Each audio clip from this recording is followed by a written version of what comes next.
Hey, Austin, I got a favor to ask you. Do you have... Thanks, I appreciate it. Do you have, like, about $900 you can loan me? I'm trying to do a thing, but it's I'm just a little strapped for $900. Yeah, I mean you're like a big caster man, right? Like something like you're like a buddy who, like, you know, you probably like got a little pocket change somewhere. I'm just trying to I need like $900 for a thing.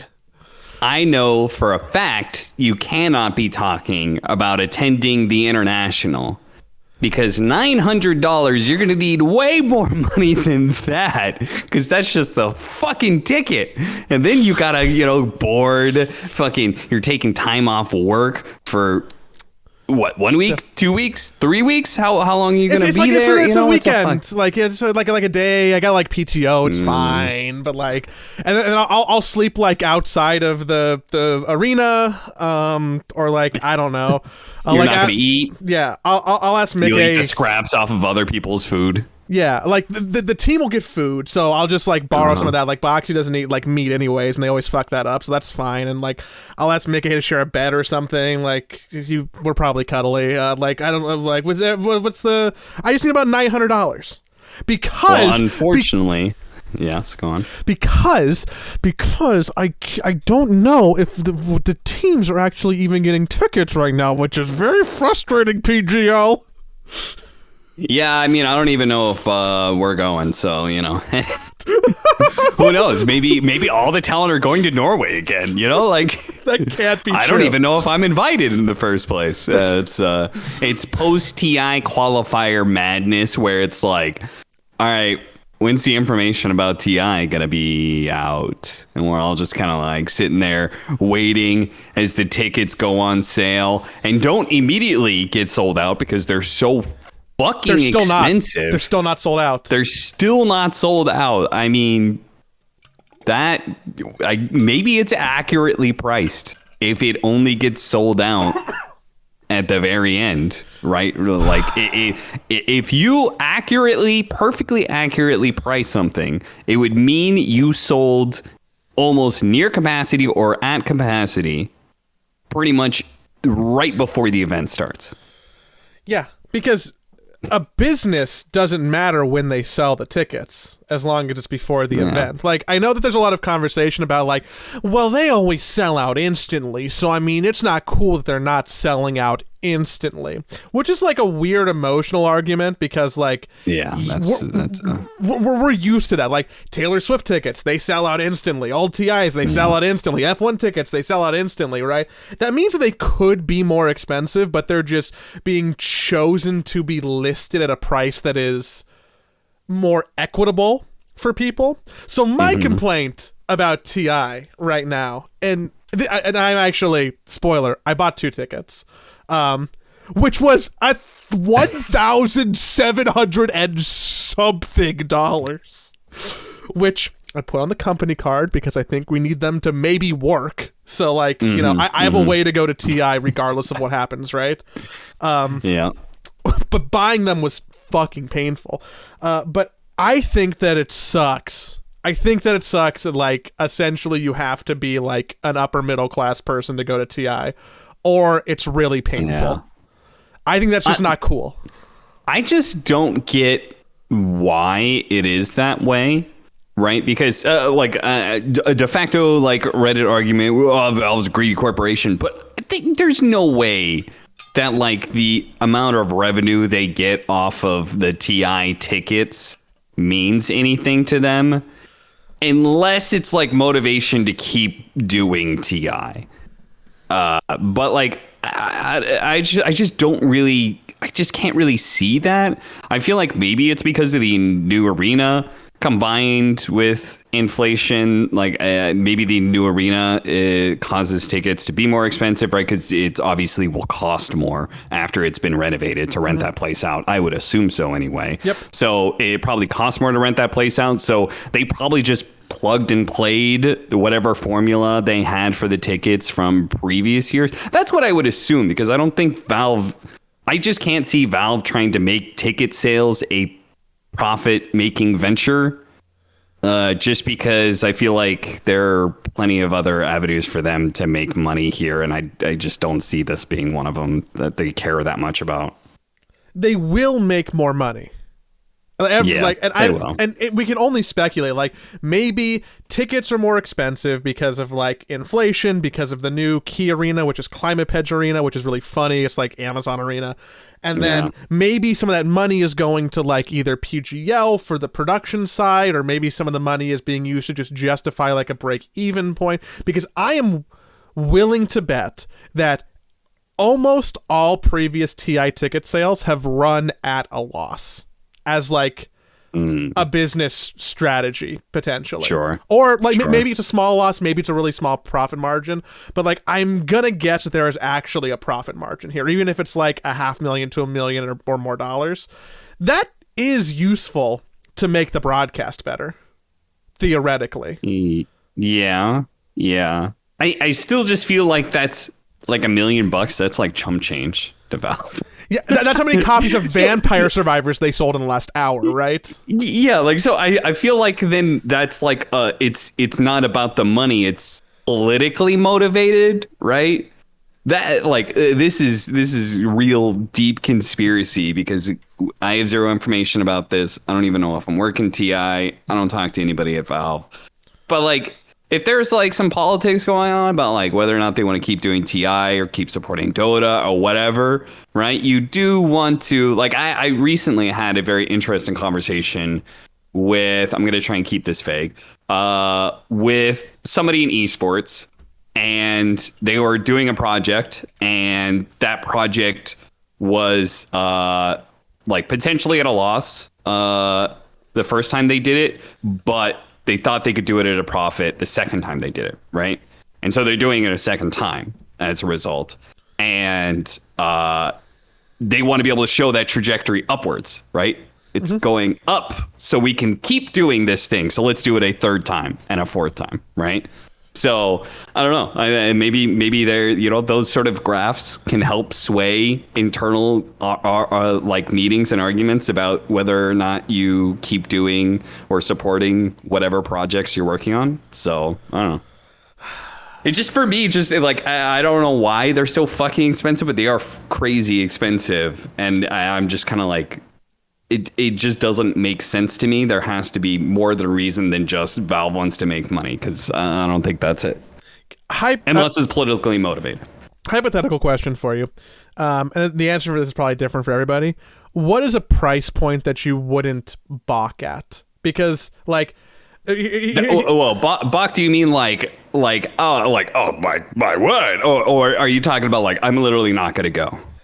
Well, that's actually good. That's a bad word, because balking traditionally is actually the cutoff point for you not doing the thing.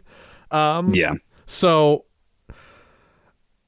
I think that even a $400 ticket, I would be like, this is fine. Like, whatever, This is kind of fine.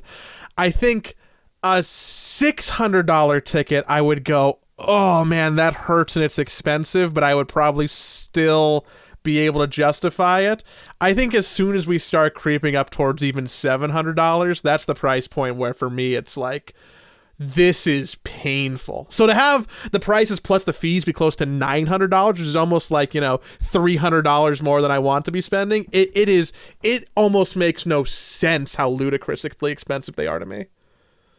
It's a 3-day event, right? Yeah. It's a 3-day event that you're buying into. So I think anything over, I actually think they maybe got it pretty close to like what, I think anything above $750, right? $250 a day, I think is pretty reasonable for like a lot of concert events, whatever entertainment type thing you're talking about. So, $750 divided by 3 for the 3 days.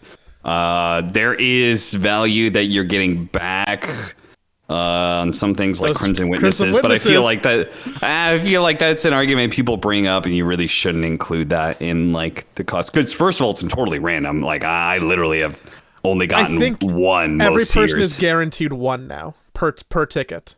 Okay. So, which also means they might be less valuable because of an inflation thing, but actually, I've got a reason to keep that off the fucking books, because it's Steam money, so it's not like it's actual money. You can't fucking put that back into your bank account. So, that, yes, there is a reason why it doesn't count. I had a ticket for Life is Beautiful, which is a 3-day festival in Vegas, music festival and like art festival. It's $400. EDC tickets like $400 and change. Like big multi-day like you can go to Coachella and like go to Coachella and do it well for less than $900. I'm also just mad at Ticketmaster, which like is not an important conversation to have, but like $150+ in fees. Like, yeah, fuck. Find me a Taylor Swift fan and we can go ride and pick it together. Like, holy I was so mad buying those tickets. And then I was double mad because I tried to buy even more tickets to go to the first weekend under similar logic. Like, I'm going to be there with Liquid doing work. I wanted to make sure that we had tickets for like me or my crew. We were going to like justify the spend as like going to be like a work thing, right? So like, let me buy tickets for the first weekend in case we're playing, in case other people are playing, in case we're going to do some work at the venue. They sold out fucking instantly. And now they're being scalped. For the first weekend? Yeah. Oh, man. Because the first weekend was $100 a day for 3 different days, and the value. So not only was it much cheaper for somebody who like wants to go to TI but like can't justify $900 for like locals or something, there was just less available seating in the convention center too. So they went. Maybe I guess I never thought about that. Maybe that's part of their logic for some of the ticket prices. Is basically like it is. There is still an experience to be had if you are really trying to do it. If you're that die hard, but you can't do it for that amount of money, you do it on the previous. What about the second weekend? It has more like because the second weekend is in the arena, but I'm talking about the road to the international, like the stuff at the convention center. Yeah. I'm just saying, like, is it like a $100 and then $300 and then $800 sort of? No. I don't know what the pricing is like. It's only 2 weekends. The first weekend, which is the second to last weekend, is $100 a day. Okay. So $300 for the weekend. Okay. So there is nothing for the group stage. Correct. Right, which is normal. Okay. Yeah. The group stage is going to be casted in like Gyrocopter's garage or whatever the new PGL set is that we've seen it on the qualifier. Oh, yeah, I've seen that. Yeah, yeah. I don't know. I was thinking about what price would if I didn't get invited, what price would I not be willing to pay? Like, at what point, and I've been to every single TI except for the first one, because that was in Germany. What TI, like this, it would be missing a TI for me, which would be pretty big. And I think if tickets are more than like $2,000, I would just straight not go. I think expensive. When you said Bach, that was what I was thinking of. $2,000, yeah. Not go at all. And yeah, that would probably be like $2,000. I'd be willing to go for a lot of money because I don't know, nostalgia and a lot of other things. But fortunately, I'm in a position where I never have to make that choice because even if Valve doesn't invite me, I'll just work for, I don't know, GGBet wants some Instagram coverage or something. You know, I'll get somebody to pay my way. Yeah, you'll wiggle your way in. And I mean, I'm also privileged in that position, not only working for Liquid, but like I'm sure I could, I've done that before. I've asked Valve for press tickets for old TIs, right? I don't know how legitimate that was, but we did it. Yeah, I had a press ticket for TI3. Me too. For Join Dota.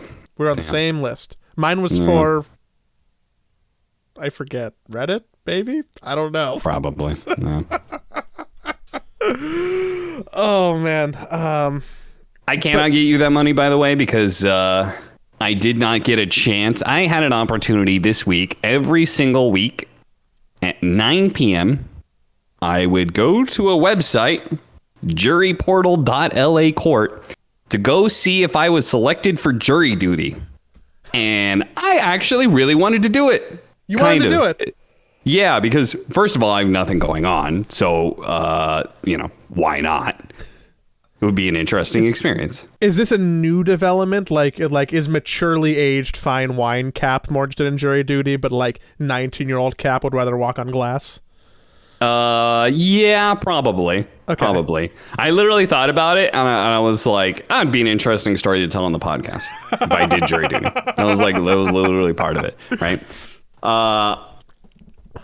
But I didn't get selected. I just found out tonight. It was Monday through Friday, and every single day I would check in, and they'd be like, "Nope, you're not needed for that day. Check in the next day." And I did that, and did that, and did that, and did that. And the truth is, I am actually relieved because I'm going. I have disc golf planned with Hotbid tomorrow early in the morning. So I would have been bummed out if I got selected on literally the one day I didn't want to go. But yeah. So, I've been sad. Have you done jury duty before? So I have been called to jury duty, but I have never been auditioned for a jury. But I've sat in the jury duty room waiting to get called. So like I've gotten past the first step and never made the second step or the third step, obviously. I'm 30 now. I've been called for jury duty 3 times, I think. So normally it's about once every 4 years. My number they comes pay up you around here. trash, by the way. You get paid like $15 a day. Which is for less than jury minimum duty. wage in California now. Yeah, it's fucking egregious. I was just like, what the fuck? I immediately got mad. I was just like, well, now I don't want to do it. You're going to pay me such trash fucking money. Because, again, it's like, okay, like you said, it's less than minimum wage in California, right? So, you know, I would understand $15 a day if I was doing jury duty in Alabama. Then I would be like, oh, wow, that makes sense. Minimum wage is fucking, $1 or some shit, I'm sure. So, yeah, our system here is kind of weird. There's like both a lot of cases, but also just a lot of people in our different jurisdictions, so we don't get it that often. And even when you do get it, basically you get it's a lottery system. So if you get like a number like 1 to 800, and day 1 they call 1 through 20, and day 2 they call 21 through 80, and if your number's too high, they just never get to you, and the week's over, and then you're absolved. So you're absolved for probably years at this point, right? But well, it says you can't get called in for another year. So at least a year, but like practically speaking, year, like but, when's the last time you actually got called to jury duty? It's probably been a while. Yeah, I never got in Washington. This was the first time I ever got in California. So, but then I guess I did dodge a few years in Germany. So that's true. Yeah. I don't know. I don't think I would ever actually be seated on a jury unless I was a little bit dishonest. Because I would just be like, I don't believe in prison. I don't, yeah. not even like that, but just, I think that any good prosecutor might realize that I am probably pro-defendant unless they have a really good case. Yeah. Or like understand the system and how it's supposed to work. So yeah, I thought about saying that. I thought about it like going there because what would have been really shitty is like you get selected for jury duty and then it ends up being some like actual big case and it's for weeks on end. Then that would be fucking hell because if it's a big enough high pro serial fucking killer that we're talking about, like I could be missing TI, So so I was like, maybe I'll just tell them I don't believe in prisons. Rehabilitation for everybody. Yeah, I don't believe in prisons. It's not like that's a little bit of a stretch of how I actually feel, but like yeah, I don't know. It's like I don't like cops. Which I think is fuck the police. Just point at one of the fucking bailiffs. Yeah. Fuck you. Wear a big like ACAB shirt. Just be like, ACAB, it's my band, Yeah. That's good though. At least you're not going to miss TI. Now you just got to figure out if you're gonna get invited to TI. But who's not? It's not very far away, Valve. I mean, we don't know what the prize pool is. We don't know if there's going to be any crowdfunding. We don't know if there's going to be any stickers or capsules or like fan reward packs or anything. So I mean, I'm just I'm curious. curious. Gonna be a little Agrim's Labyrinth anytime here. I'm still waiting. I'm still holding my breath. You know who doesn't have to worry about TI though? Who is just like off for fall? Easy peasy. Take a break. OG. Puppy. And OG. Seb. I was trying to figure out who you wanted to dunk on there. You didn't want to dunk on Puppy. I know that. It is sad. I don't want to. That was the best story for sure. I don't want to dunk on Pumpy. I don't actually have anything dunk worthy there. I'm fine dunking on OG. Like, yeah. That's why I said OG. That's I was like, that's what Joey wants to dunk on. It was almost Quest too. Like there was looking for a second, like Luna Galaxy, like D1 Hustlers are gonna have to be TI Hustlers, and I was on that hype train for a hot series. I was not. I'll be honest. I didn't watch a single game, so I have zero fucking reason. But I was very confident. I was like, what the fuck? These guys get the upset. Whatever. Entity's going to smash them to the ground. And then they kind of did that. I mean, they won game 1 pretty handedly. And then I was like, and then they were winning game 2, and I kind of zoned out. And then people were like, I saw so, oh, we did it. And I was like, oh, of course you did it. And they were like, we made the comeback in game 2. And I was like, comeback? Huh? I don't know. I thought you guys had it in the back. I stopped watching after 10 minutes. I know that you did another episode of the show that you do every so periodically with Blitz, and you talked a little bit about predictions, and I know that because I listened to them, but I also didn't like fully interpret all of them. It sounds like you were pretty correct, and there really weren't many surprises that happened in the qualifiers. I believe I mostly nailed it. I missed you missed Secret, Western right? Europe. Yeah, you missed Secret. I missed Secret. I had said Quest and Secret and said it was Entity and Quest. I missed. You had to miss Southeast Asia. You did not say SMG was going to win. No, I didn't. I mean, that one was kind of weird. I was pretty confident it was going to be Blacklist. If I had a backup, maybe it might have been SMG because I didn't really believe in Execration or Bleed. But no one's back. He's looking good. China, I said Azure, got that one. Eastern Europe, I probably just defaulted to Virtus Pro. I don't think I really had a strong opinion there. Thunder Awaken and Keyed Stars for South America. I don't remember who I said there, but it wouldn't surprise me if I said the Brazilians because I love King RT. He's my boy. So, but I'm happy to see they made it. King RD is he's one of those guys that like it's good. I think if he's in the professional scene still. Yeah, I was also happy that they won. I like that team, and they had a couple fun games. Yeah. And it's good to see Costa Bila is also a good story for him being able to. He's tryhard for a very long time. Yeah, and then last one was Nouns, who 3-0 clobbered Bait no problem, which is not surprising. The only little wrinkle there was whether or not Wildcard would be able to do it with Taiga, and they clearly could not. That they did not look like much of a team. No. they did not look like much of a team at all.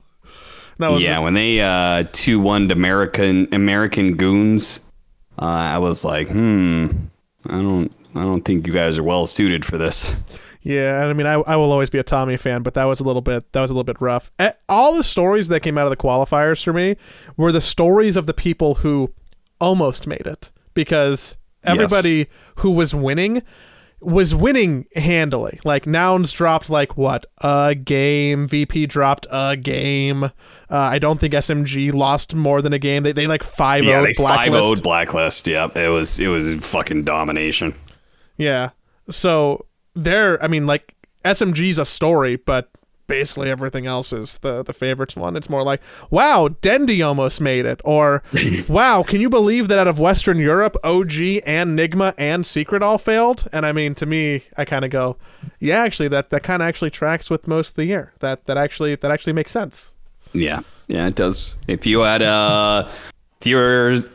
had somebody putting in power rankings, and they were really up to date, they would have had pretty much every single one of those teams either first or second, except for the ones maybe that you listed. So, are any of these teams going to perform at TI?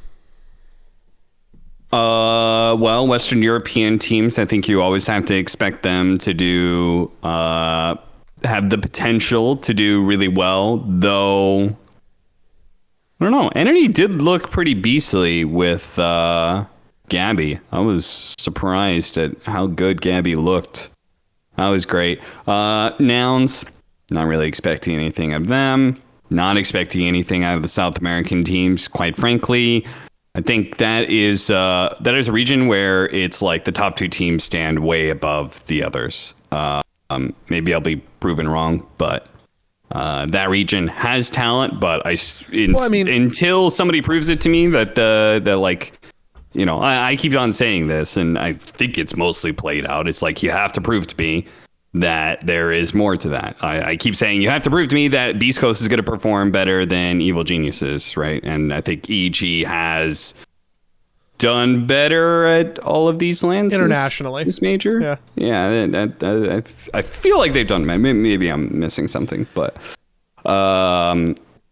China's like Azure Ray maybe will do something. We'll see. I mean, they obviously have good players, but it depends on what the groups are for me, because like I could see a world where like you get a group with like TSM in it. Damn. Or maybe like I can imagine like you get a group with TSM, and then hey look, Keystars is, you know, in the upper bracket. Doubt. Yeah, I don't think there's that many weak teams. You said TSM. List me another weak team that is not a qualifier team. I think that there is a high level of variance with EG and Beast Coast and Shopify. I would disagree with EG for sure. I think Beast Coast hasn't had that much variance. I think Shopify, I'll give you that one. I'll give you Shopify. But like, I feel like Liquid, Gaiman, Tundra, Nine Pandas, Talon, PSG LGD-ish, Team Spirit for sure, Bet Boom, yeah, you know, like maybe that one has some variance there. But I feel like those names I just listed, those are all killers. Those are all fucking killers. No doubts in my mind whatsoever about every single one of those teams listed. Right? I wonder how they do the seeding. That's the majority of the invited teams. You're right. I wonder how they do the seeding, because I would assume that there's not going to be like a crazy group of death and then also like here are all the regional teams in one group. Like it's probably seeded by DPC points. Yeah, it's probably seeded by DPC points to determine strength of region, and that determines strength of qualifying teams. Yeah. So if I had to imagine, I'm sure Knoxville has like something like that. I mean, he already has something that like slates their like potential to do, you know, first, second, third, whatever at TI.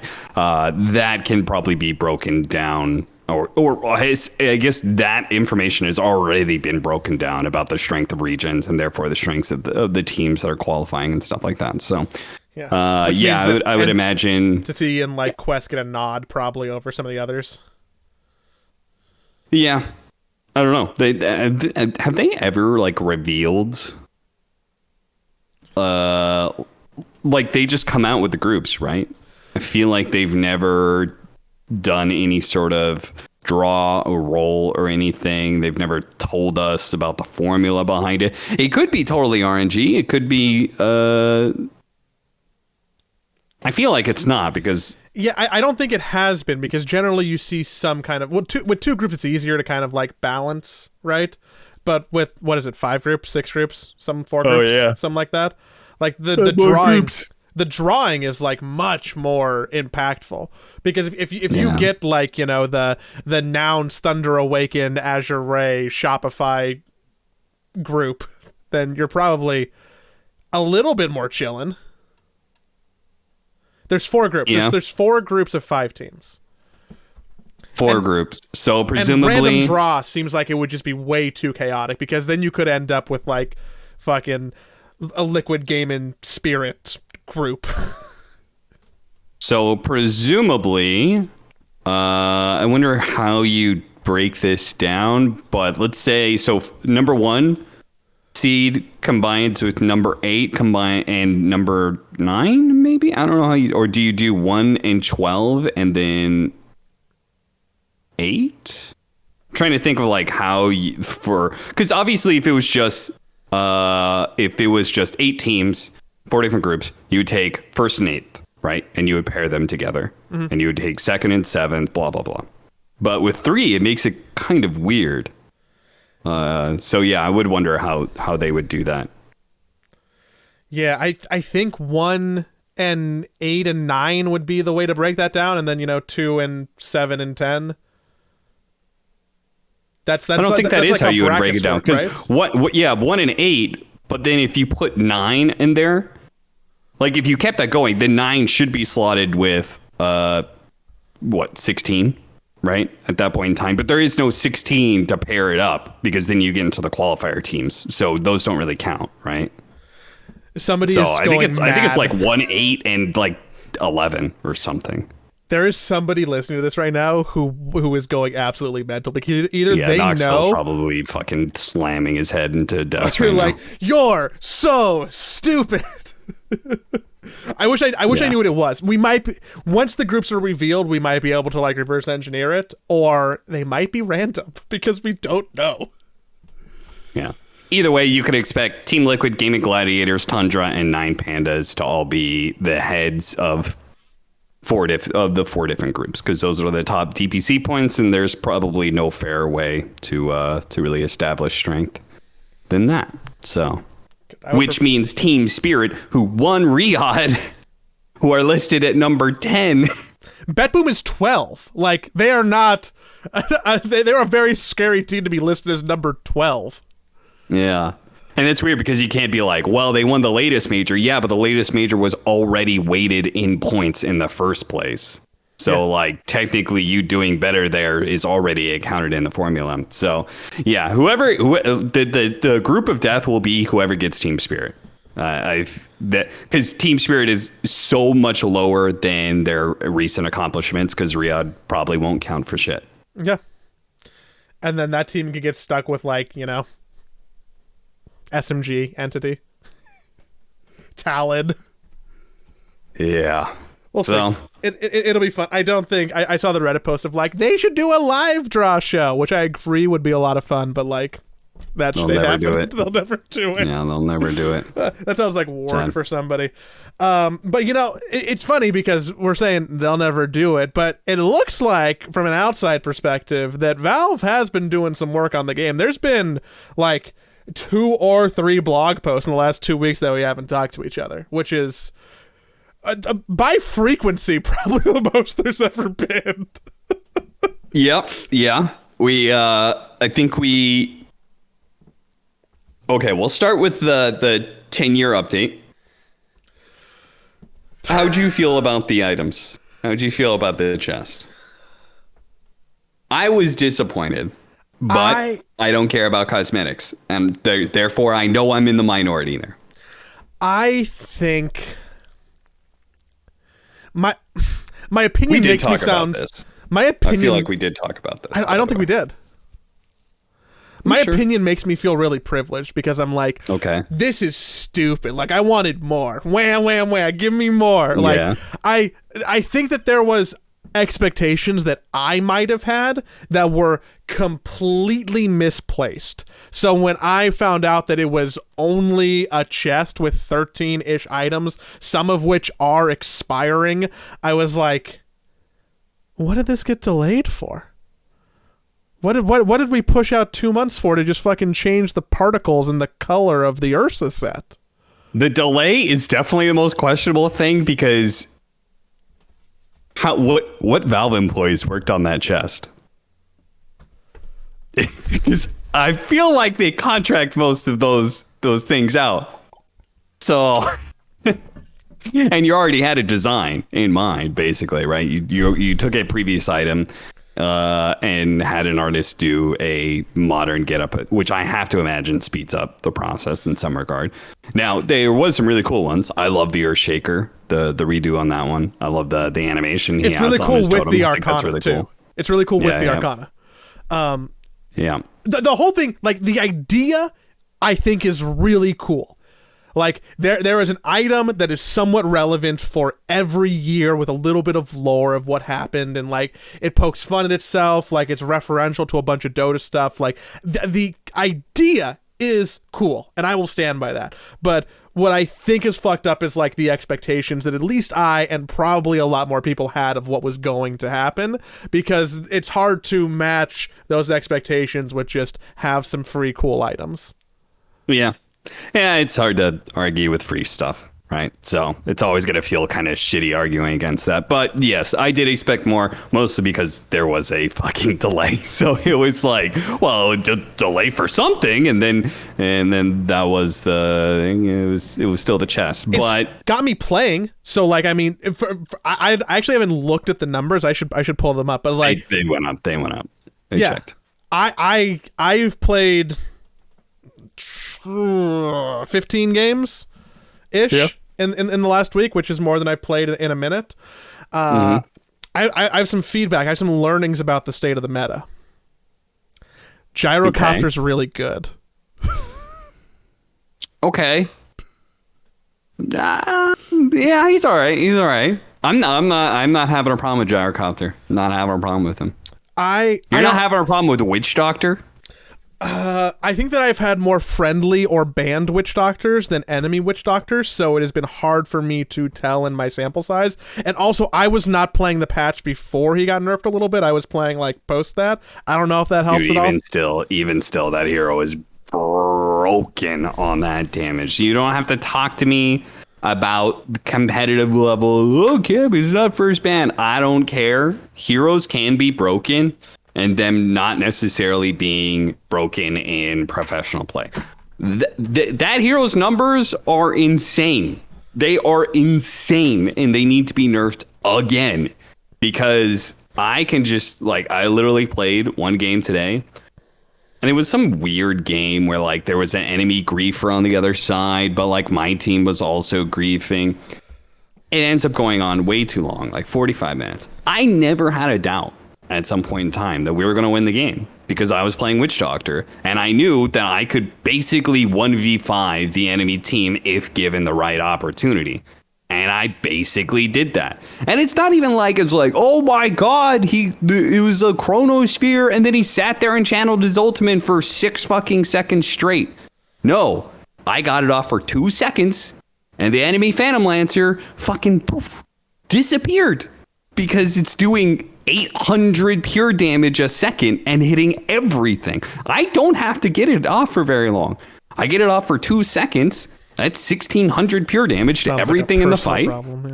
And then I can pop my other ultimate and do another like 500, 600. That's good enough. If I hit him with the Maledict, everything is dead, because they have taken like close to 2000 pure damage, and they have a percentage-based dot on them now. So now they're dead. I was not worried in the slightest. That's what Witch Doctor gives me, and I felt very, very, very, very few times when I'm playing the game have I felt that way, of just like, oh, this game is like locked in because I have this broken mechanic. Sure, I feel that way when I have like, oh, we have the better late game, like, oh, our matchups are superior, blah, blah, blah, blah. But like that, I was just like, oh, I have a broken thing, and that will allow me to win the game. Yeah, I haven't played a Witch Doctor game, which is also maybe my mistake, because it might just be fun to be like, wow, look at how silly and overpowered I am. Yeah, it feels pretty good. It feels pretty Getting good. Maledict feels good, and then Voodoo Switcheroo on top of an ultimate also feels silly. I don't understand why I am seeing so much Venge in my pubs. Because it feels like, even though I know that she has a positive win rate right now and has received buffs, that I am constantly beating her. Maybe I'm playing against bad Venges.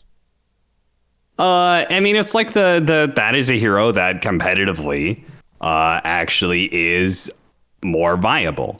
It's one of the more picked and banned heroes. That hero is still trash. Right? How can those things exist at the same time? It's because a hero can have a trash toolkit, but its numbers be tuned up too high. And a hero can have like numbers too high, but also like not be able to work in a certain way. Right? There are so many aspects to Dota that like there are things that are broken. It's just like, this hero is broken in a very specific way. I think Witch Doctor is broken in a very pub way, right? Mm-hmm. I don't need. I'm just gonna get off 2 seconds of my ultimate, and the fight is done. I've won it, right? I can get off that 2 seconds of my ultimate because it's a pub. They can't disengage as quickly or react as quickly because it's a pub. You know what's wild to me is that even though like even I'm banning Witch Doctor, or like it seems like it's always banned, I'm looking at the pick rate and it's rivaling like Pudge, like 24.8% of games. Like if you're playing a game of Dota, you're almost certainly playing with Witch Doctors in almost every game right now, which is probably making the problem worse because it feels bad. That hero is broken in a pub way, which is that it shits out tons and tons of damage in a very short period of time, and you have to like proactively do something about it. And you know, like you have to stop his channel, you have to hunt him down, you have to catch him first in team fight. If you don't do that, if you just forget about the hero, he will slaughter your entire team. So that hero is broken in a pub way. Apparently, Venge is broken in a pro way. Damage mitigation or damage reduction? Is that the reason why it's broken? Damage mitigation.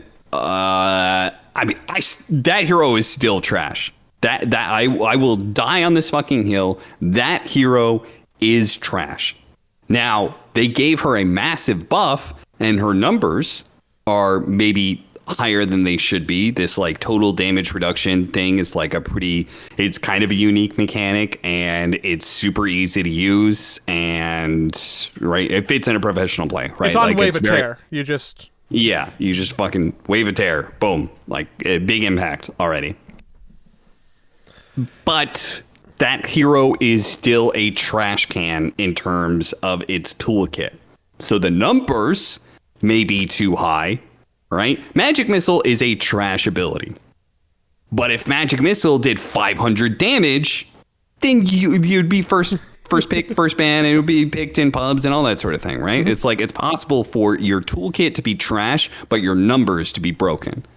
And Venge is an example of a hero that is a trash can toolkit, but maybe the numbers are too buffed because they gave two blatant buffs. They made the stun duration at level 1 the same as it was previously at level 4, and they gave this big attack damage reduction thing for free. There was no exchange, there was no nerfs or anything like that. So, but I will still say that hero is all around trash and is overhyped in professional play. I'm not even watching this shit, but I know the numbers are garbage for it.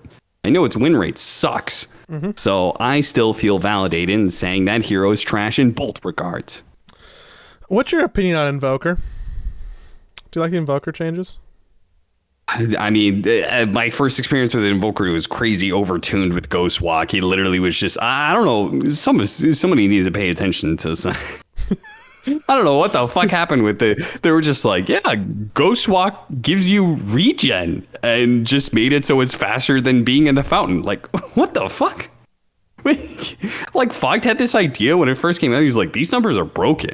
And he was just like, maybe I just go Radiance and like Ghost Walk and just exist in fights, because nothing can really kill me unless they like hardcore single target focus me, because I've got crazy regen numbers out the ass. You know, it's like immediately like he looked at it, immediately knew broken, right? I didn't bother looking at Invoker because I'm not an Invoker player, and those numbers all looked like mumbo jumbo to me. So. When I look at the patch notes for Invoker, it's like one of those responses on Twitter where it's hey man, that's a lot of text. Like I'm happy for you or sad. I don't know. Like that's when I read Invoker patch notes. I'm like, I think I'm happy for you, or maybe sad. Yeah, you send that text to the Invoker spammer. You're like, I'm happy for you, or I'm sorry. I don't know which one. But I'm not gonna read all that. I'll know in a week when I look at the win rates of the hero. How about that? It's doing better, so I think it's winning. Yes, that hero is strong. That hero had broken stuff. That hero, I think, is, as it stands right now, is definitely going to be a top pick at TI, especially if a certain Mr. Top Sun is going to be playing at TI or not. We'll have to wait and see. But if he is, mamma mia. That's going to be a first ban from me Finally. Get the fucking Snapfire and Pangolier out of here. I want some Invoker at my TI. Yeah, I'm down with that. I mean, I would also like a nerf on Invoker. That hero's doing a little bit too much to me. Nature's Prophet definitely needs a nerf. That hero is just so brain dead. The thing is, I can appreciate Invoker being broken because it's like you have to do things. Nature's Prophet, I will explain to you, Joey, because that hero is the most brain dead fucking thing. He just exists. He right clicks you. He sprouts you. You're sprouted now. And he's doing damage to you while you're sprouted. And he's getting extra hits in while you're sprouted. And even if you cut the tree right away, well, the tree's not giving you extra regen. So he's just forcing you to eat through your tangos. Or maybe you have a Quelling Blade. Well, guess what? That just means you've taken away 5 fucking slots from the enemy team. They have to have a Quelling Blade for the rest of their fucking game. Because Sprout's such a dumb spell. I don't know. It's just like Nature's Prophet has routinely been the most brain dead fucking support. And somehow they made him more brain dead. I don't know how. It used to be you had to do the smallest bit of micro, which is literally like summon a treant and then right click it on the enemy support. No, you didn't even body block. You just run it at the enemy support. The enemy support's like, I can't really fight these. It's incredibly regen inefficient. And then they just like hope their core will help them kill the treants for like 2 fucking gold. The 2 fucking pennies that dropped out of the trees the treant was made from. All of a sudden, oh boy, thank God I spent like fucking 10 seconds and a tango killing this treant for 2 fucking gold. Now it's even more brain dead than that. Now he doesn't even level treants. Now he just sprouts you and clicks you. Oh my God. I hate this fucking hero when it's a goddamn support. It's the dumbest thing ever. It's so brain dead. Like core Furion, great. You're obnoxious. You're annoying. Like I get it, but you have to actually do things. Support Furion just fucking exists. He fucking right clicks you and he fucking rushes a Solar Crest because he doesn't need boots. He just fucking has these crazy stats. He gets a Solar Crest. All of a sudden, he feels like he's got 2,000 effective HP at level 5. And then he gets an Aghanim Scepter and a fucking Shard. And he's just fucking split pushing out the map. Which is fine if you're doing that as a core. But when you could do it as a support, you're doing way too many things. Oh, I TP in and sprouted and now I'm ganking. Oh, I do a lot of right click damage. Her. Yeah. Listen, I'm fine with certain things being simpler in Dota and easier, but not that. Not that easy. That's the line. I draw the line at Furion. I draw the line at you no longer summoning treants and just right-clicking people. That's not okay. Why? I'm just asking for advice now. Why is Warlock good? Because the poop boys. Because the poop boys. Yeah, you know about the poop soup? That's the podcast title. The poop soup is the upheaval. He making the poop soup. This is not my name for it. This is, of course, Sir Action Slacks' name for it. Mm-hmm. So you create the poop soup, and then what comes out of the poop soup is the poop boys. That's why the heroes. See, that's the kind of good dumb that I can get behind. Actually, it's still kind of brain dead. It's pretty brain dead. You literally sit there, upheaval, and then you're also getting these fucking golems coming out of it, and they do pretty good amounts of damage.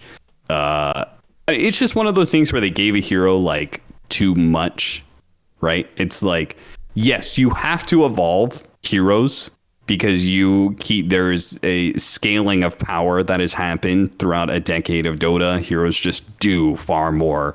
The most broken hero in fucking 2013 is by far the shittiest hero in 2023, right?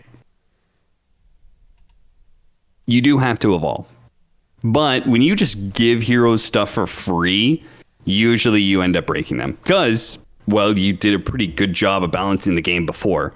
So like a hero may have an outdated toolkit, but like they probably were never below like a 45% win rate, right? They were keeping up. They were doing all right. Like Warlock, he was a bad hero, but like he's Ice Frog and Valve are good at balancing. So when you just give a hero something for free, it probably means they're gonna fucking jump way up. And they gave something for free to Venge. They gave something for free to Warlock, like a big new thing that they can do that's totally free. When I'm playing for the first time, and generally when I play after patches like this, I read Reddit a little bit. I kind of look at the patch notes. I'm not reading line by line. I'm definitely not watching a purge stream. Like, I mean, more power to you for enjoying that, but like it's not my rodeo. Venge, kind of the same hero, tuned differently. Like, okay, there's damage reduction. Okay, like I can like think about this, but like functionally, it's what I've been used to for a very long time. Warlock, I missed the notes on Warlock or something, and I'm like leaning against one or playing against one. I'm leaning against one, and I'm like, what are these mini columns? And I'm clicking on him and like opening a Dota buff tab and trying to figure out what's going on. Why do they hurt? And then I'm like, okay, I think I got Warlock. And then 20 something minutes onto the game, the enemy team decides to kill their Tormentor, which is not super common. Still, I've learned, and I'm like hanging out in upheaval, like rocket barraging people and using flat cam, playing gyrocopter game, and there's all these fucking I guess poop boys that are coming up, and I'm like, where are they coming from? I don't know what's going on, and I'm dying to all poop these boys come from the hits. poop soup. Yeah, poop boys come from the poop soup, which I will now remember, but I didn't read the patch notes on Warlock, and that one really burned me. Yeah, I've been playing a decent amount of Party Queue lately, and I've been playing it with Slacks, and he played Warlock in a game.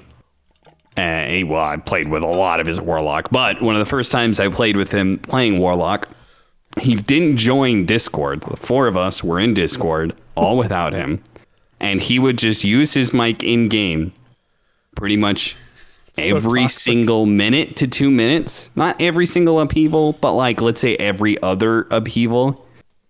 He would just start channeling it, and then he would open his mic and go, "Poop boys!" And he did that for the entirety of the game. For like 45 minutes straight. It was just, boys. Sometimes I think he's not well. No, that he's not. He's not. I love him. I love him to death.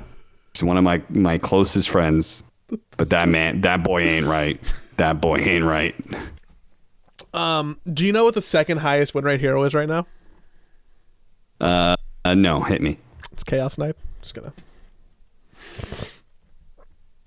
What the fuck did they do to? I haven't seen a single Chaos Knight. 54%. I think my divine bracket I think is a little bit different than the immortal bracket for Chaos Knight still. Sure.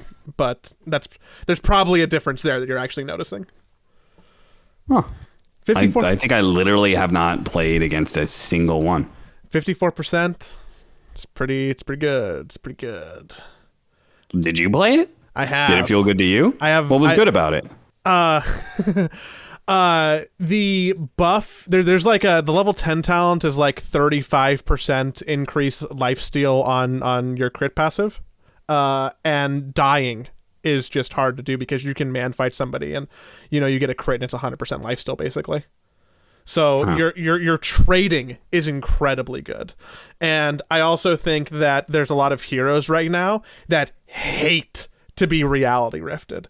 Witch Doctor, sit there and channel. I'm going to click W and you die in 3 hits if you're not playing that right. Venge, really easy to kill. Warlock, really easy to kill. Silencer, it's good against Gyro. It's good against everything except Shakiro. Phantasm now fully affects an ally Spirit Bear. What the fuck? You can use the Aghanim Scepter to get illusions of the Spirit Bear, apparently. Yeah, I want to see. That's why he's broken, obviously. I want to see that. I want to see that in play. I haven't played the Lone Druid, and I also don't. Combined with the lifesteal thing, it also says the Chaos Strike creep damage multiplier went from 1.5 to 1.6. Which means that you are getting more lifesteal out of that as well. Mm-hmm. So if you get that and an extra 5% out of your 10 talent, then that's a decent amount more HP you're getting and just sustaining yourself from creep to creep. It also seems like Chaos Bolt is a lot stronger. Chaos Bolt's fine.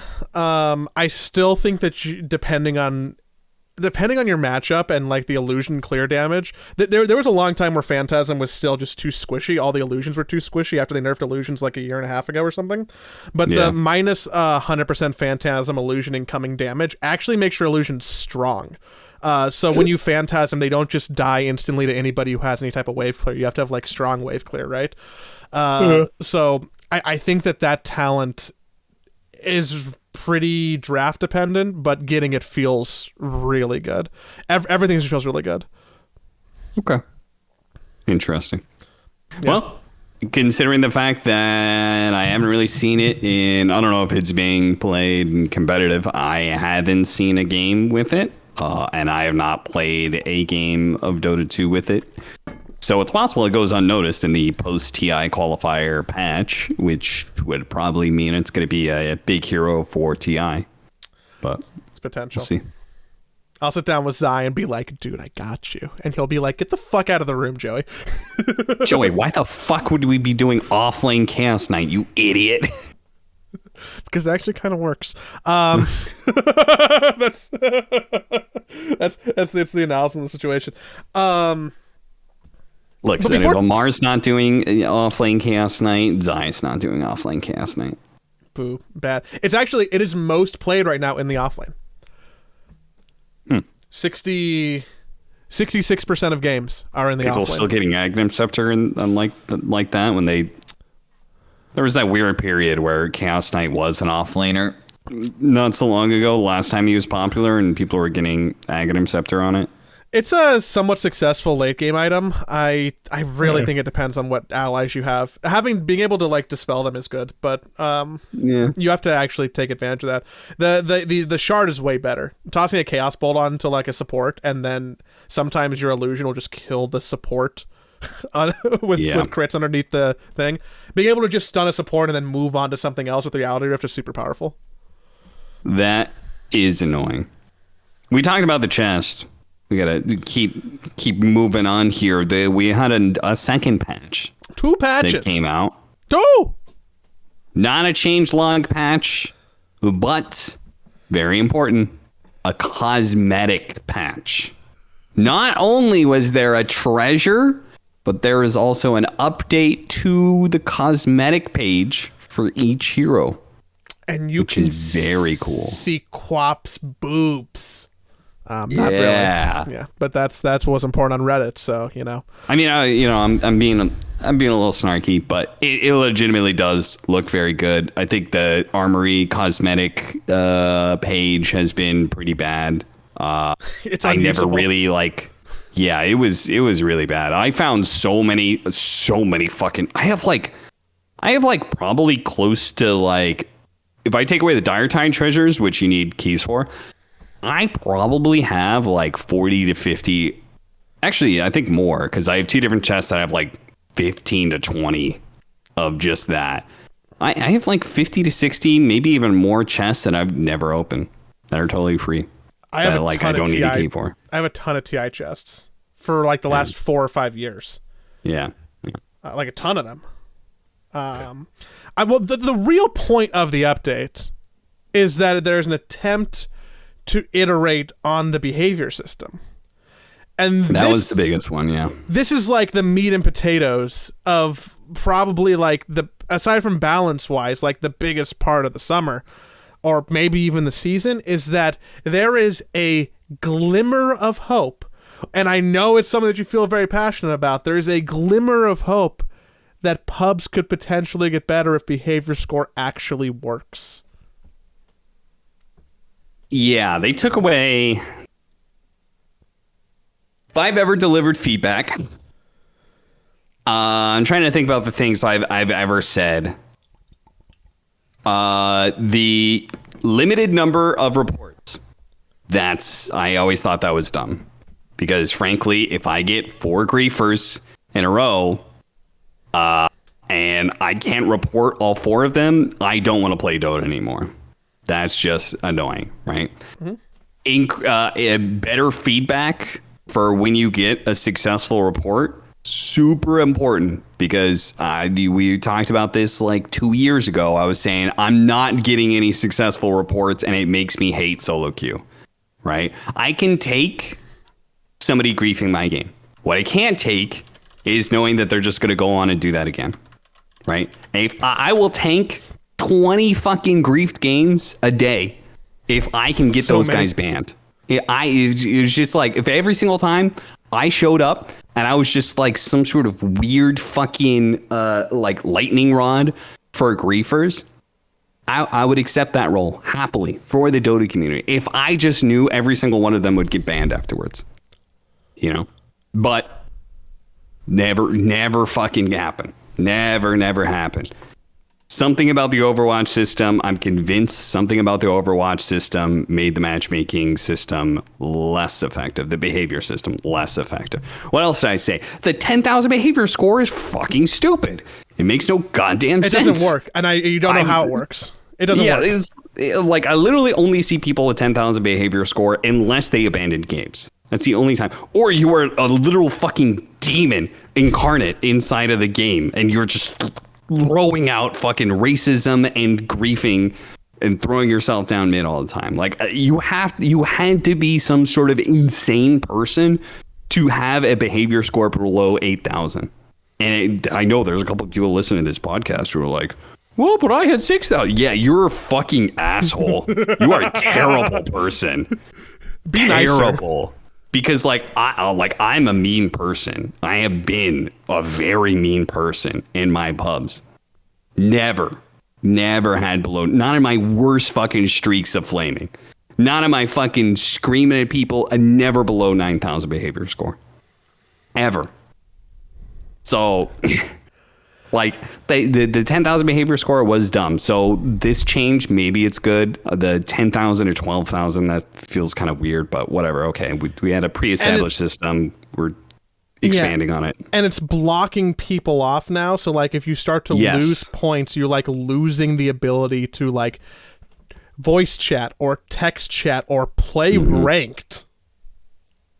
Yeah, I actually let me reopen Dota here. I had some sort of weird bug where I went to check my behavior score, like popped up randomly, and I went down to 9,000, and I was just like, what? And it actually told me that like the thing said that I could no longer ping ally abilities. And I was just like, why the fuck? Like, I had 10,000 when the system came out, and I was just like, what? My behavior score should be going up because, frankly, I've only been winning games. I've only been party queuing, and the few solo queue games I've done, I've won almost every single one of them. So I was like, how is it possible? And then I checked it again, and I'm going to check it now here. It's updating. It was some sort of weird bug because then I checked it, and it was 10,250. So I'm making my climb up to 12K. The real climb? Yeah. But I really appreciated the fact that it was just like, oh, like you have to be full 10K in order to ping ally abilities, right? Which like, is that just the most potentially toxic thing to do to somebody? Which is yeah. Like that is definitely the most abusable.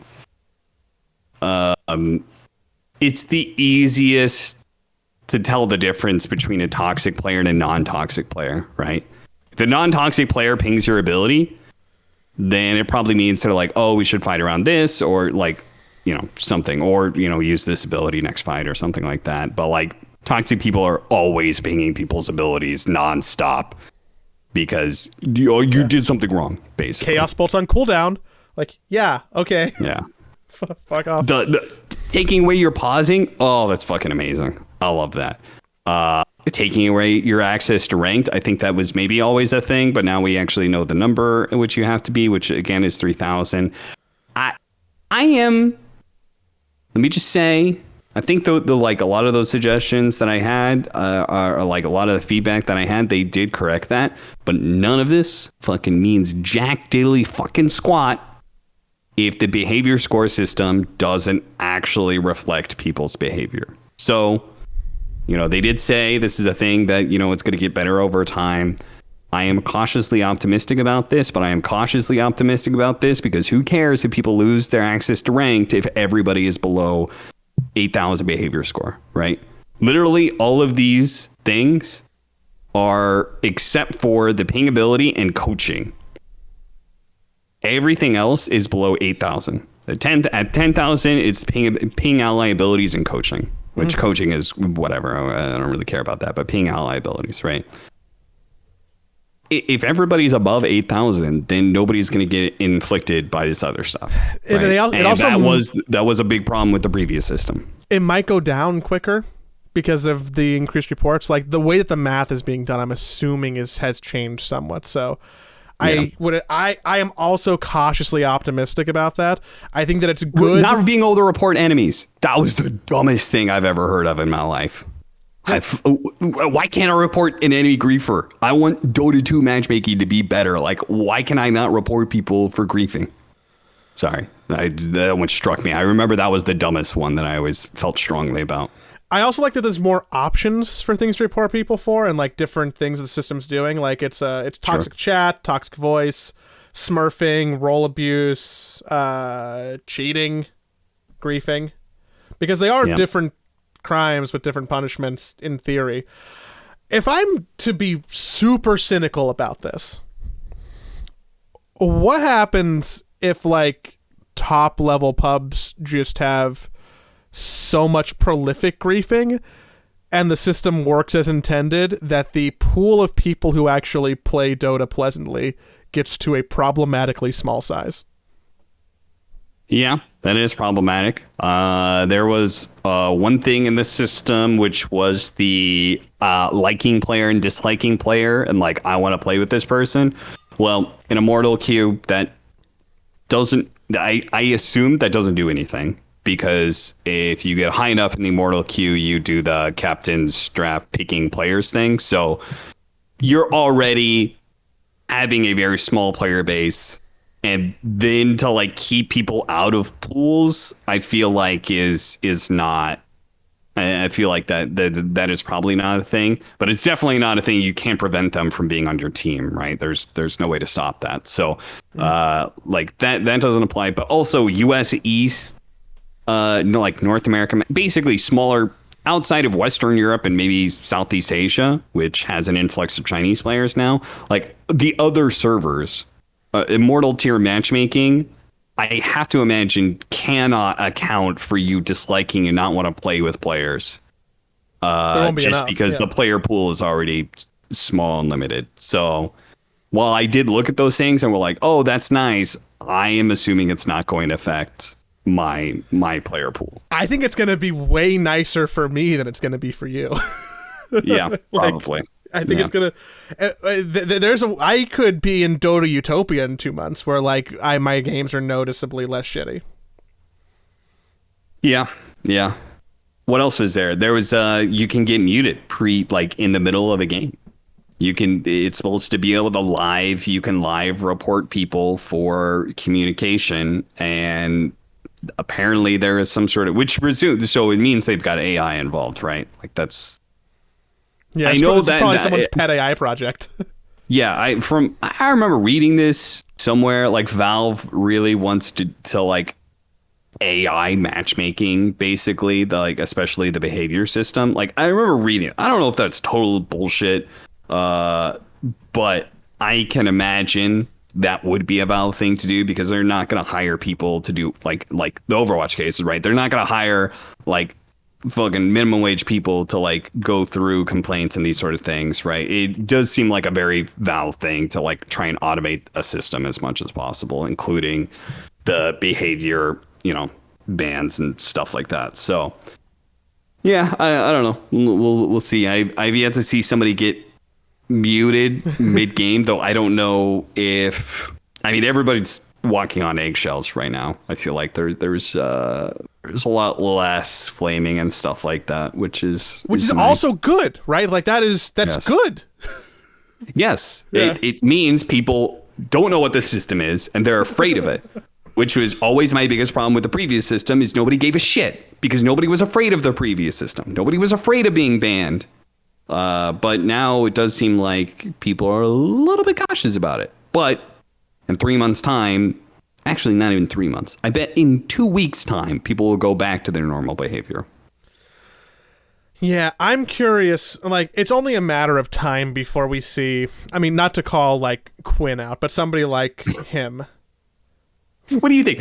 Do you think Quinn had any percent that the popularity and success of Quinn on the esports stage? Do you think that had any effect on Valve's effort on this behavior matchmaking update?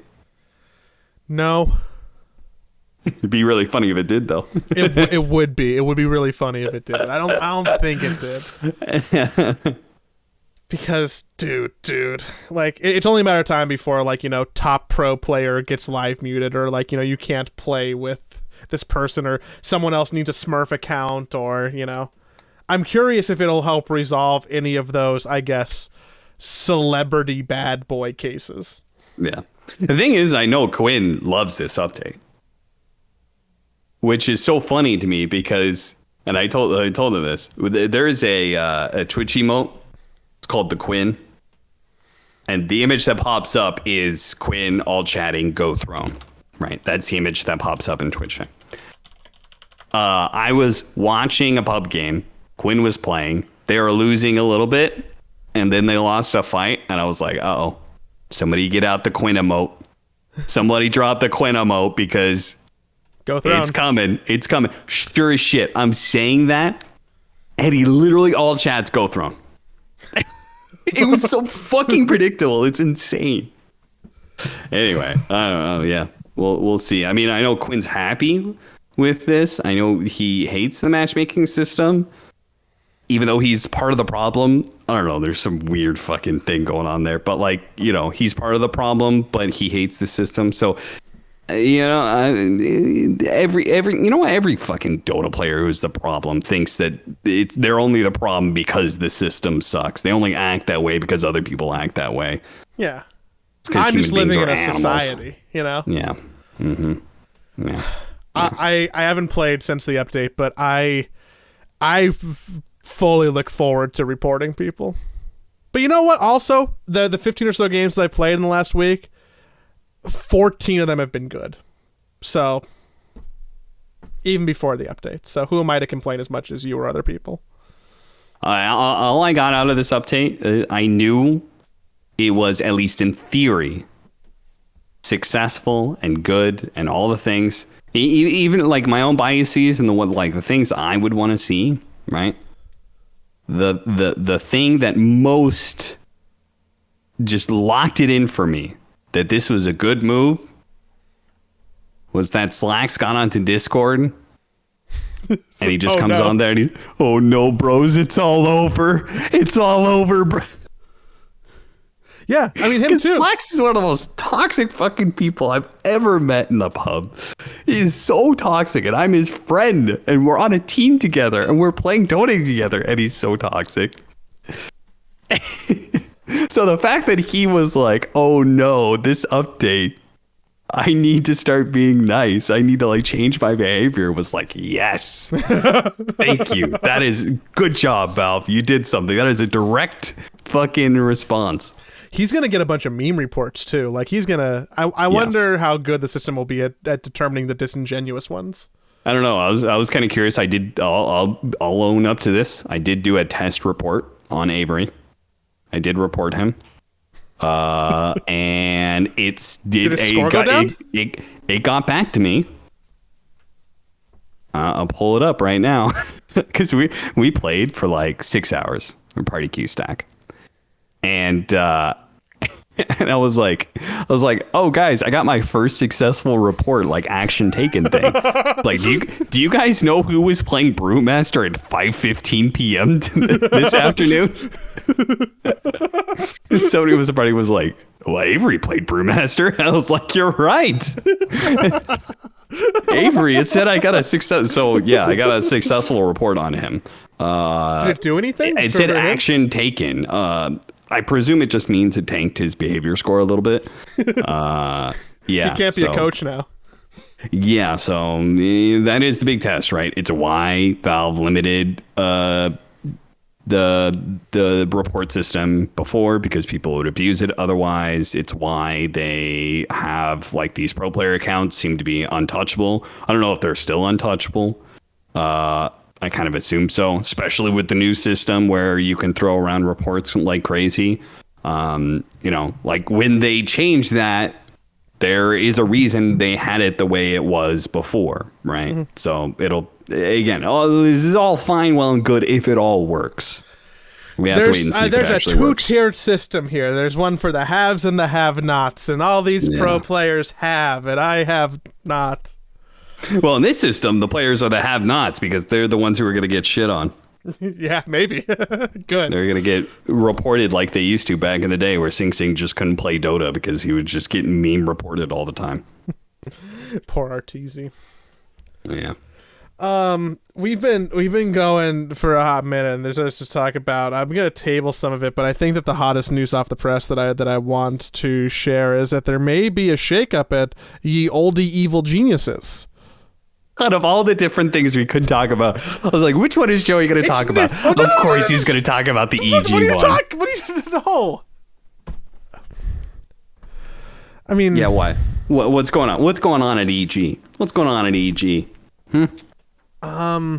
They won VCT. They are Valorant World Champions. That is what is going on with Evil Geniuses. They enter an esport. They almost fall out. They have the craziest Cinderella story that I think we've seen in gaming in a very long time, for not even almost making the event. And then they just run the gambit. They have a woman who is their coach. Their head coach is a woman. And that is the first time on a major esports stage ever that a female has lifted a trophy, and that is fucking rad. That is really cool. They also have a woman as CEO, right?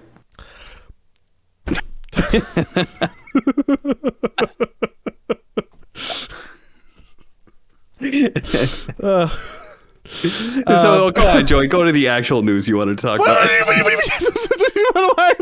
doing? What are you doing to me? I was just talking about. Valorant's interesting. It's the biggest esport in the world right now. I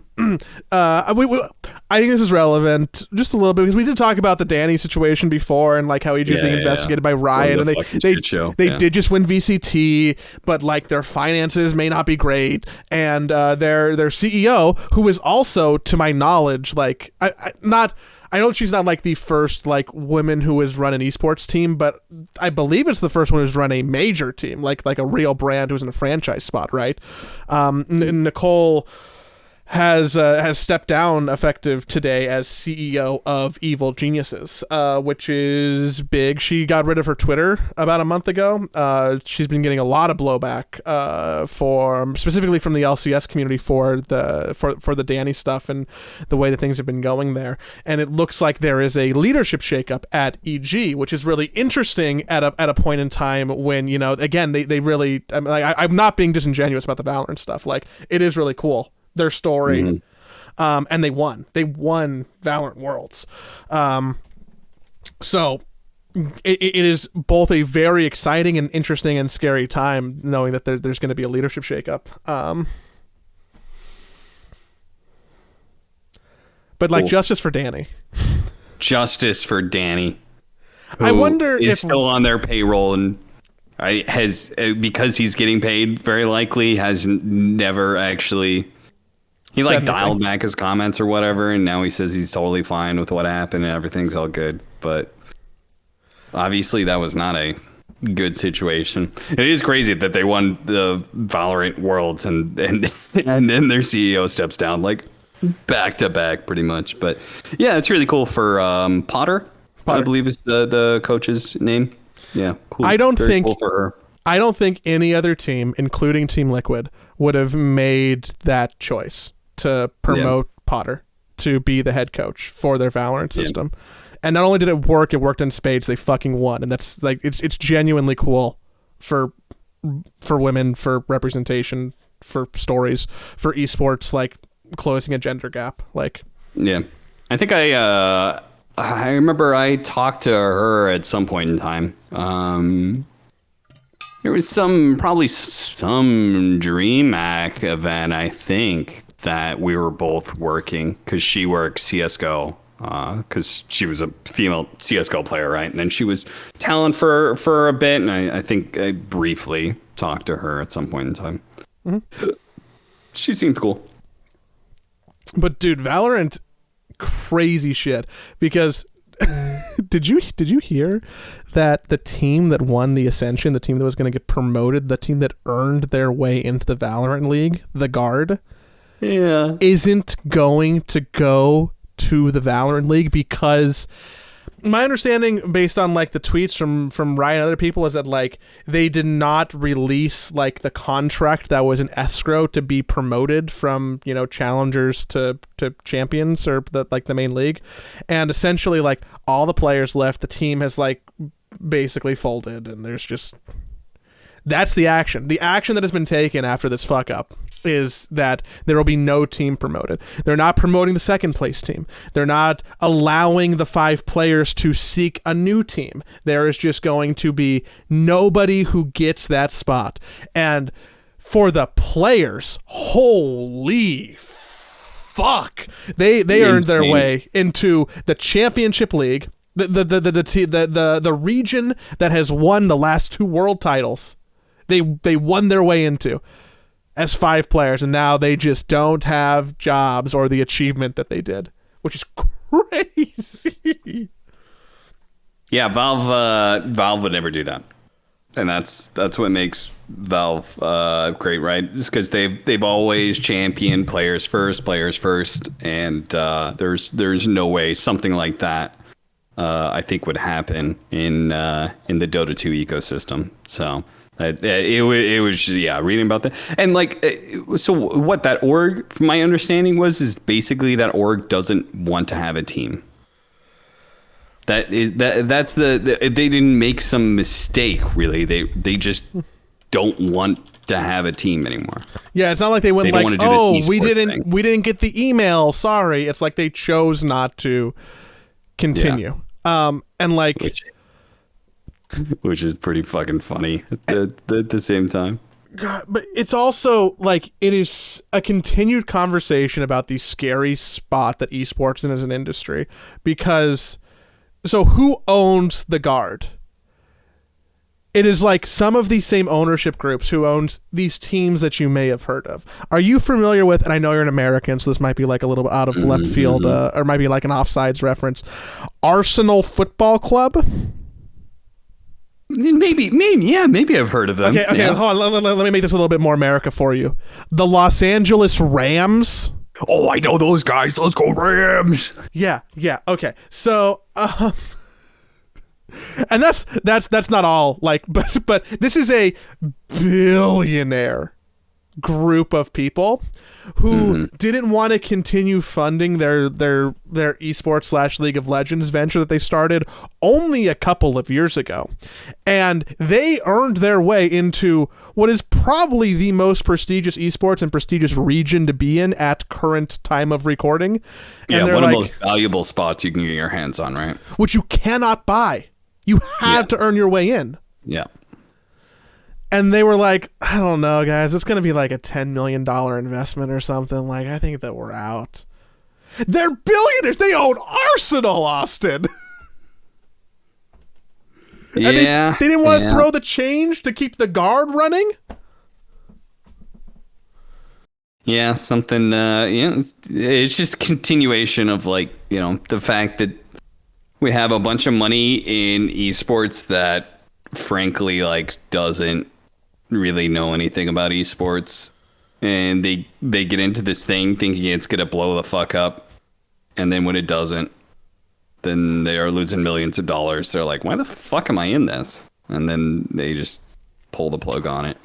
Yeah, they don't get it. It was just an investment with like probably some bad advice and like, whatever they figured out. But like the dude, I mean, if I do Googles, who knows how right this is? Check your sources, kids. But like Stan's net worth, the owner, is almost $13 billion. That's just the guy who owns it. Not even like the teams or the working group or his partners. Yeah. Yeah, not a good sign, but those guys Those guys are probably just buying some snake oil anyway, and for way too much. Now they only just realized that it was worth a lot less than what they bought for it and what they were putting into it. It's a classic esports story at this point. Those same guys probably made shit tons of money on fucking Bitcoin or whatever, because they jumped onto some other investment fad. This was just another one of those various 100 different fucking investments that they pump shit into that's a fad at some point in time, and maybe they make money, maybe they don't. Bummer. I feel for the players. It sucks that they can't get picked up by a different team. Yeah, I don't know I feel like that was the easiest slam dunk. The Riot's explanation of like, if we let another org pick up these players, then we're affecting the rule. We're breaking the rule where people can't buy into it. It's like, dog, everybody wants these players to be supported. Just let them have the slot and let them make a good deal with some org. It's very simple. This is the weird situation. The easiest slam dunk in the world is just to support the players. It's such a this is the definition of an outlier. This is not a team that is trying to like buy their way in. I do not think this can be replicated at all. It is just an outlier. You can say, hey guys, I know we have rules, but like, look at how fucked up this is. We should probably just help the players. And then, you know what? Maybe G2 or Disguised Toast or name your nouns. I don't care. Maybe they get a spot that they might have not otherwise have deserved in an organization. But yeah, you literally have the power as Riot to vet the orgs that get to buy that slot too. So you can literally make sure that it's a good organization that gets a spot in your thing, which you would want them to be in anyway. It's actually a win-win-win, right? Because in this system that they have, they can only control so much about like who gets in, right? If you're in the slot, you're in the slot. Right? They would be able to control what organization. They could actually herd it into whatever organization. They could have taken some fucking money. Somebody could have gotten paid in the back, in their back pocket. There was some fucking Riot executive could have got made it an easy like fucking 20 grand or something, because fucking TSM really wanted that slot. And they were like, we'd be the best team to have it. Here's 20K. Even the corrupted version of this still would have been good in some weird way. I don't know, man. It's all fucked. I feel bad for the players. Riot continues to always baffle me with their decision making sometimes. I guess I'm just someone who doesn't like the rules always being the rules. I don't know. Yeah. Too punk rock for Riot. That's Esports Corner news, and I think that's also the show. Yeah, hopefully we'll be on next week to talk about whatever the TI. That's a weird thing, right? We had the 10-year anniversary, and then we also have this Dota patch cosmetic behavior update, and I assume we're still waiting on a TI update. I think we're gonna get something right. We have to at least get like TIs come in. You have to change the background of the fucking open menu. You have to do a bare minimum, right? So we're still gonna get something more. So we're still waiting on a TI update as well. I hope it's Aghanim's Labyrinth that we get. I'm dreaming big, but maybe they're literally just gonna change the background of the Dota 2 menu. But whatever it is, it's gotta be something. And there has to be probably a post Dream League balance tweak, probably. Yes, and there needs to be a post TI qualifier balance patch. So there's probably 2 more letter patches before TI starts. Yeah. Because Dream League is going to be happening. We didn't talk about that, but that's fine. Who cares? But there's a post TI qualifier. Maybe there's a patch then, and maybe a patch post Dream League as well. Is what I would do if I was Ice Frog. But maybe they're just going to wait until after Dream League. Who knows? I just hope Chaos Knight makes it all the way through at TI. Nobody played at Dream League. Cool.